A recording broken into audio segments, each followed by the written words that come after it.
मार्च मध्ये एवढं ऊन आहे मम्मी, बाहेर अख्ख्या उन्हाळ्यात का होणार माहित नाही. काय उन्हाळा आलाय म्हणजे आता पापड वडे चिप्स सगळे कपडे पण वाट टाकावे लागणार. उठ पटकन कर तू.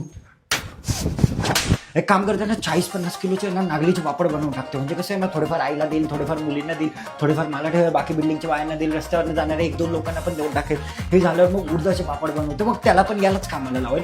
उडदाचे पापड झाल्यावर चिप्स बनवावे लागते. एक काम करते, खालच्या मौसीकडे जाऊन त्यांना चिप्सची तुमची किसणी द्या, ते त्यांच्याकडनं किसणी घेऊन येईल आणि पहिले जाऊन तर ना याच्या अंगावर कपडे फेकतील, सांगते वर टाकून जा. आणि ते वरच्या पापडांवर कबूतर बिबूतर सगळे येऊन बसतात, सगळं घाण करताय मम्मी ते तिथे. कबूतर ते सगळं खराब करतायत.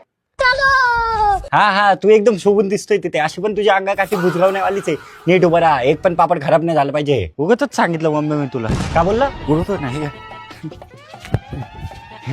एक काम कर, पहिले तर ही चादर नेऊन वाळ टाक. त्याच्या खाली एक गादी आहे, ती गादी वाळ टाक. ती गादी वाळून झाली ना तुझी की त्याच्या खालची एक गादी आहे, ती पण वाळ टाक. ती पण झाली की त्याच्या खालचा जो हा बेड आहे ना, हा पण ऊन दाखवायला घेऊन जा. ते ऊन दाखवून झालं ना की तू लहानपणीच्या चादरीवर उठला होता ना, ती पण ने आणि वाळत टाक. त्याच्या आजूबाजूच्या गोधड्या पण टाक. ते सगळं झालं ना की अख्खं घर उचल आणि उन्हात वाळत टाकून दे. आपलं घर झालं की आजूबाजूच्या टाक, पण सगळं काय वाळायला पाहिजे. उन्हाळ्यात लवकर टाईम नाहीये.